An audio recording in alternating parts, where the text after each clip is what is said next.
Now, I will have to admit to you that for those of you who have been following this conversation, any of you who are expecting to see me perform some kind of interpretive rain dance with a bone in my nose, I think you are going to be disappointed. We're discussing here a lifestyle that I term Neo-Indigenous. Neo meaning new, Indigenous meaning an individual who has made a conscious, deliberate choice to put the life process first and to live with that as a relationship and to occupy one's biome as habitat, not so much as property. These are essential values that you found in traditional indigenous cultures.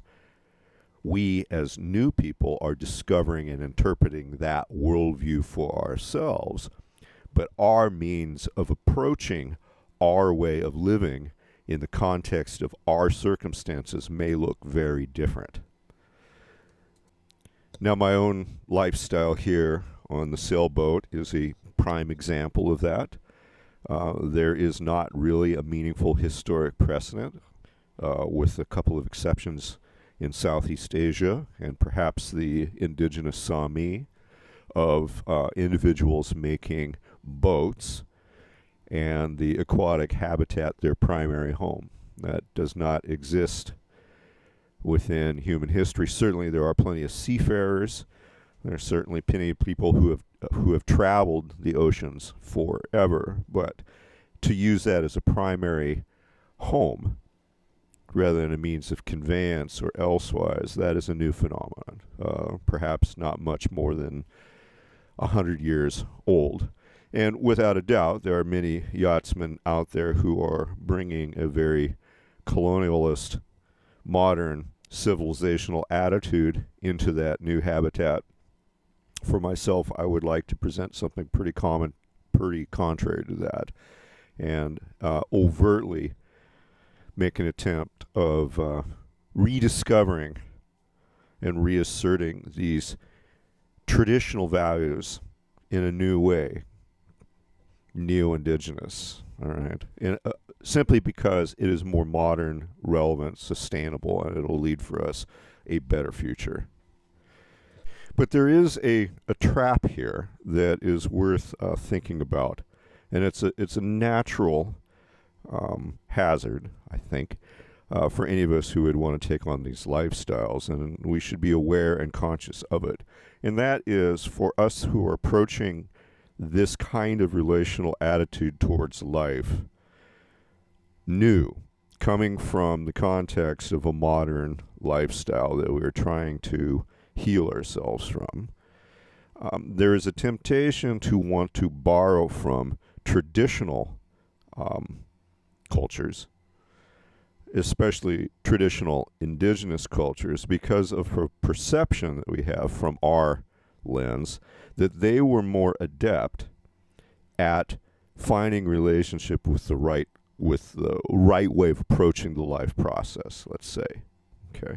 And that if we were to emulate their behavior, then somehow that provides a gateway to us doing the same. And of course, that's a natural assumption, but it is important to understand that our purpose is not to emulate traditional cultures. Our purpose is to rekindle a relationship with the life process that is relevant for our own moment. And there are certainly plenty of practices that you're going to find in traditional communities that for them were exactly that.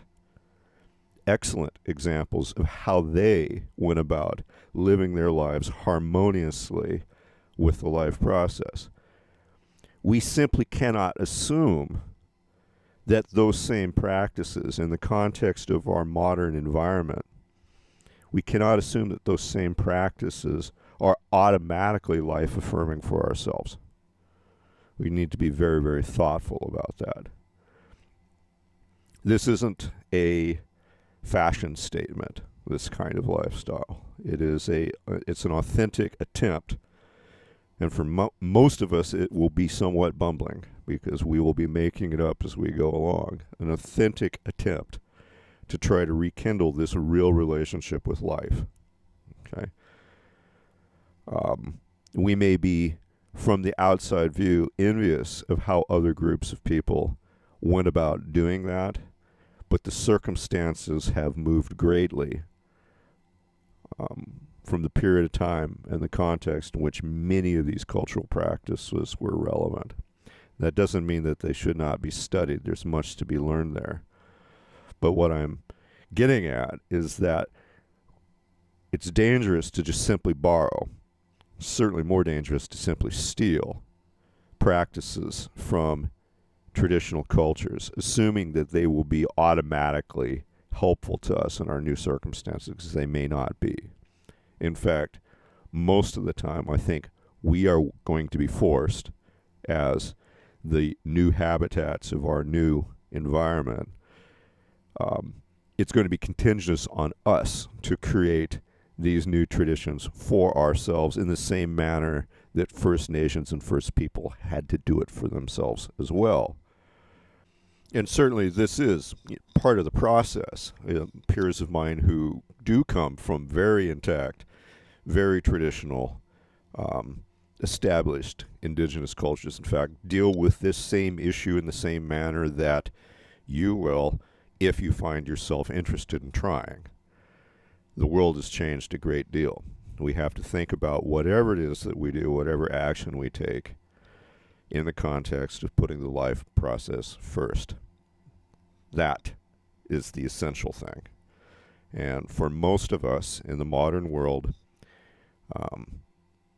we can find plenty of things to wear without tearing the bark off a cedar tree, and we're probably better off to leave those poor trees alone.